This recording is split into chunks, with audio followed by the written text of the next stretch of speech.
অভিষেক বন্দ্যোপাধ্যায় আপনারা প্রত্যেকেই জানেন বিদেশ যাওয়ার জন্য মরিয়া, তাহলে অভিষেক বন্দ্যোপাধ্যায় কি সবকিছু এখানের সবকিছু গুটিয়ে দিয়ে বিদেশ চলে গিয়ে রাজনৈতিক সন্ন্যাস নিয়ে নিতে চাইছেন? আমার সঙ্গে রয়েছেন রাজনৈতিক বিশ্লেষক বিশ্বরাজ চক্রবর্তী, কথা বলবো। স্যার, খুব সিগনিফিকেন্ট, হাইকোর্টও তাকে না করে দিল বিদেশ যাত্রায়, এসএসকেমে যেতে বললো, তিনি না বলছেন বিদেশেই তাকে যেতে হবে। আবার একটা প্রশ্ন তুলেছেন খোদ অপোজিশন যে আইনজীবী বিক্রম ব্যানার্জি, তিনি বলেছেন প্রেসক্রিপশনে নাকি ডাক্তারের রেজিস্ট্রেশন নাম্বার পর্যন্ত নেই। আমি বলছি, কি এমন ডাক্তার দেখাচ্ছেন? অভিষেক বন্দ্যোপাধ্যায় কি অ্যাকচুয়ালি এই চিকিৎসার নাম করে রাজনৈতিক সন্ন্যাস নিয়ে নিতে চাইছেন? দেখো, এই বিতর্কটা সবচেয়ে বড় তৃণমূল মহলেই হয়েছে, এবং তৃণমূলের মানে মদন মিত্র যখন ছিলেন তৃণমূলে, এখন তো উনি ঋতব্রত শিবিরে, মদন মিত্র এই পরিষ্কার করে জানাচ্ছেন যে তিনি এবং কুণাল ঘোষ তাদের উপস্থিতিতে মানে অভিষেক বন্দ্যোপাধ্যায় নাকি বলেছেন যে ওদের সাথে আলোচনা করো, যদি সেরকম হয় আমি রাজনৈতিক সন্ন্যাস নিয়ে নেবো, মানে রাজনীতি থেকে চলে যাব, ওদের সাথে কথা বলো আমার বিরুদ্ধে যে মামলাগুলো তুলে নিতে।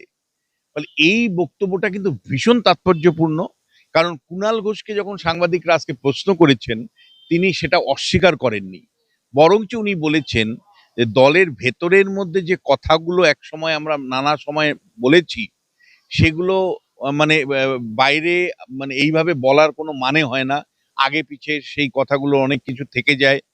ফলে কুণাল ঘোষ কিন্তু মদন মিত্র যে দাবি করেছেন যে অভিষেক বন্দ্যোপাধ্যায় আহ, পরিষ্কার করে সরকারের সাথে কথা বলতে, মানে ওদের সাথে মানে সরকার বা বিজেপি দলের সাথে কথা বলতে বলেছেন, যাতে করে উনি সেফ প্যাসেজ পান, যাতে করে আদালতে আহ, সরকারি উকিল তার বিদেশ যাত্রাকে বিরোধিতা না করে, যাতে করে ওনার বিরুদ্ধে মামলাগুলো তুলে যায়, তার জন্য উনি একটা সন্ধি করছেন, সন্ধি প্রস্তাব দিয়েছেন। এটা কে দাবি করছেন?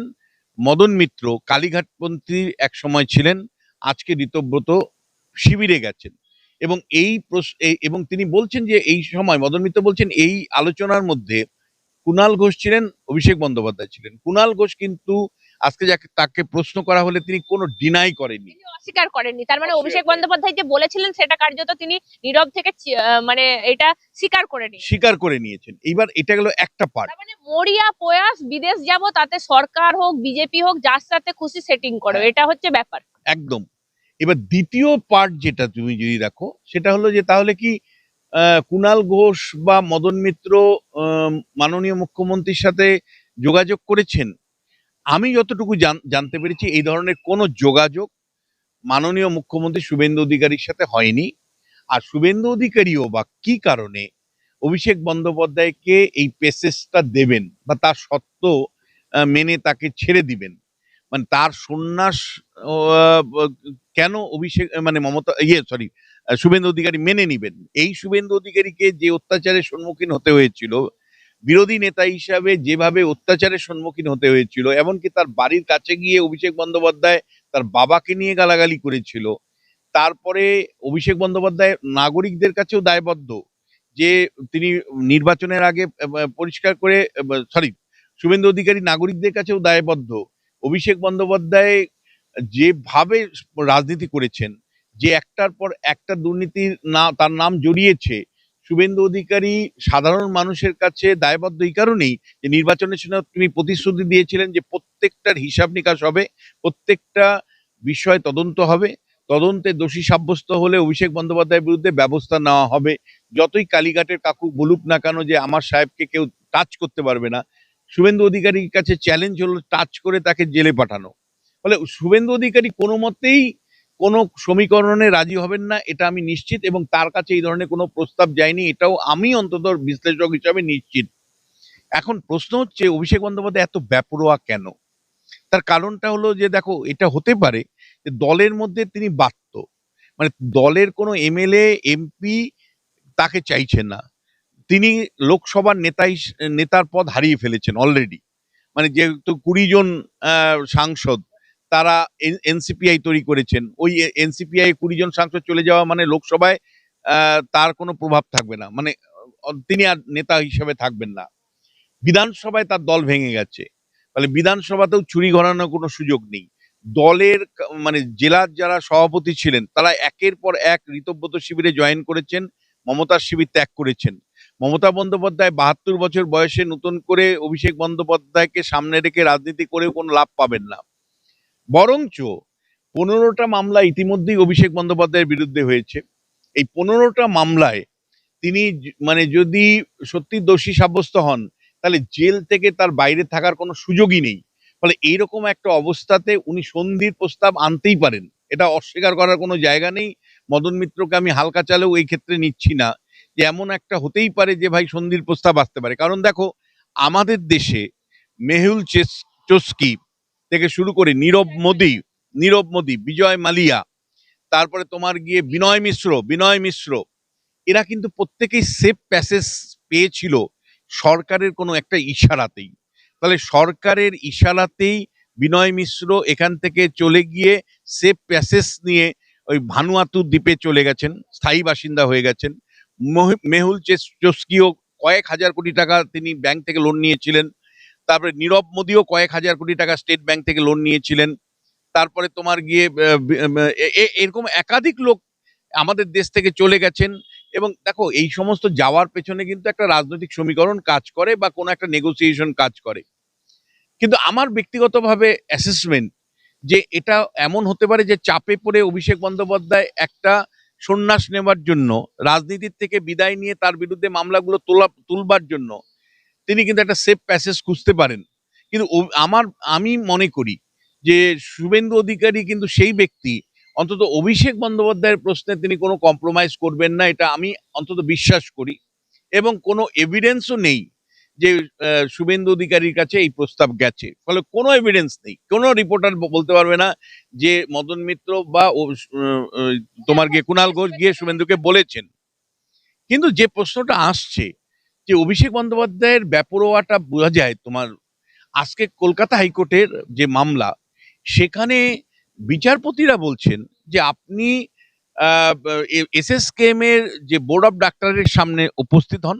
বোর্ড অফ ডাক্তাররা আপনার চোখ দেখে যদি চিকিৎসা মনে হয় যে বাইরে পাঠানো দরকার, এই চিকিৎসার পরিকাঠামো আমাদের এসএসকেএম এ নেই, তাহলে আমরা বিচার করবো আবার নতুন করে করে আপনাকে বিদেশে পাঠানোর ছাড়পত্র দিব। অভিষেক বন্দ্যোপাধ্যায় কি কারণে, অভিষেক বন্দ্যোপাধ্যায় লয়াররা পরিষ্কার করে আজকে বললেন যে না হুজুর, আমরা এসএসকেএম এ আমার ক্লায়েন্ট যাবে না, মানে অভিষেক বন্দ্যোপাধ্যায় এসএসকেএম এ ডাক্তার বাবুদের সম্মুখীন হবেন না। কেন সম্মুখীন হবেন না? তাহলে কি দুধ আর জল আলাদা হয়ে যেত? এই এসএসকেএম এর ডাক্তার বাবুদের কাছে যদি উনি চিকিৎসার জন্য যেতেন, তাহলে কি ডাক্তার বাবুদের মাধ্যমে এমন কিছু ধরা পড়তো যে এই যে 12 বার উনি গেছেন বিদেশে, তার মধ্যে বেশ কিছু বার চোখের জন্য গেছেন, তাহলে যতটা গভীরতার সাথে উনি চোখের সমস্যার কথা বলেন, বাস্তবে অতটা গভীর নয়, বা এই চিকিৎসা এসএসকেএমেই করা যাবে, এটা কি ধরা পড়ে যেত? সেই কারণেই কি তিনি এসএসকেএম এর ডাক্তার বাবুদের চিকিৎসার সম্মুখীন হতে চাইলেন না? এবং আদালতে তার লয়ার পরিষ্কার বলল যে না, উনি এসএসকেএম এ যাবে না, যা অর্ডার দেওয়া আপনারা দিয়ে দিন। এত বড় অডাসিটি কি করে হয়? দ্বিতীয় যেটা, সেটা হলো তিনি যে প্রেসক্রিপশন আজকে হাজির করেছেন, অন্তত আজকের দিনে সেই প্রেসক্রিপশনের রেজিস্ট্রেশন নেই। অর্থাৎ ডাক্তারবাবু রেজিস্ট্রেশন ছাড়া কোনো প্রেসক্রিপশনের বৈধতা আদতেও থাকতে পারে?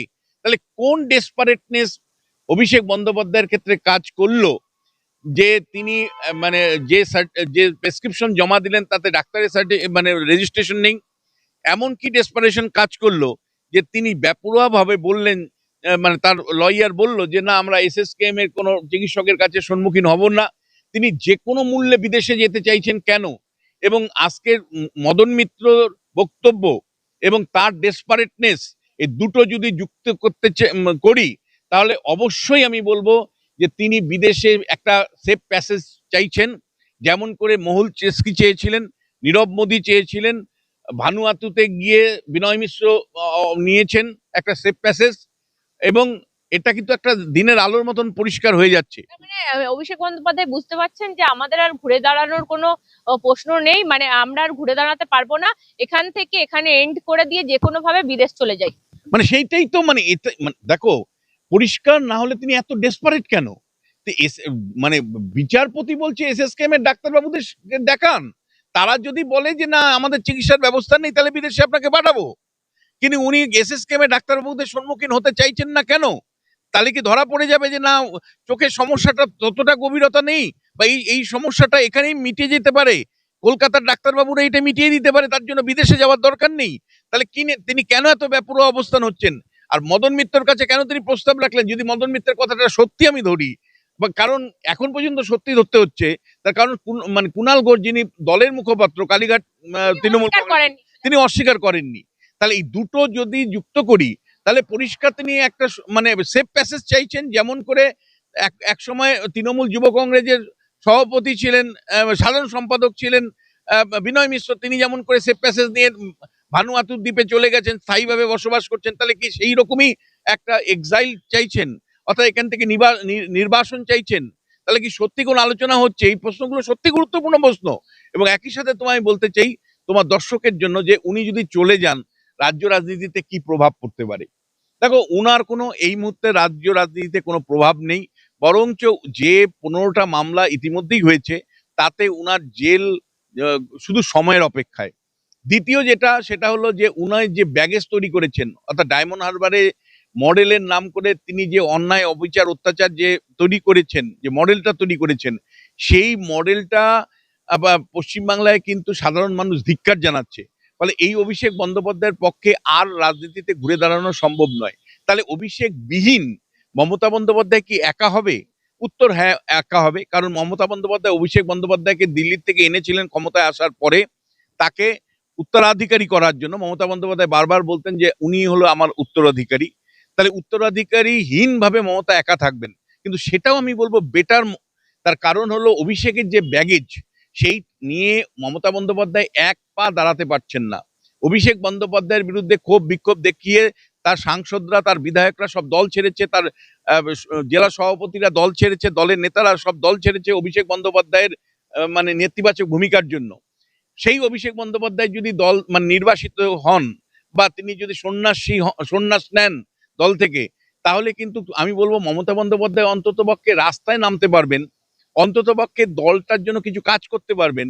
কিন্তু আমি তারপরেও বলছি যে মমতা বন্দ্যোপাধ্যায় নিজেরও 15 বছর কুশাসনে যেভাবে অন্যায় অবিচার অত্যাচার এবং দুর্নীতি উনি করেছেন, মানে তার সরকার করেছে, তাতে মমতা বন্দ্যোপাধ্যায়ের পক্ষেও কিন্তু কোনো শক্তিশালী রাজনৈতিক শক্তি হওয়া সম্ভব নয়, বা বর্তমান সরকারকে পরাজিত করার মতন শক্তি হয়ে গড়ে ওঠা সম্ভব নয়। কিন্তু যদি অভিষেক বন্দ্যোপাধ্যায় সন্ন্যাস হন, বিদেশে চলে যান স্থায়ীভাবে, তাতে কিন্তু অন্ততপক্ষে মমতা বন্দ্যোপাধ্যায় জনসমক্ষে দাঁড়াতে পারবেন।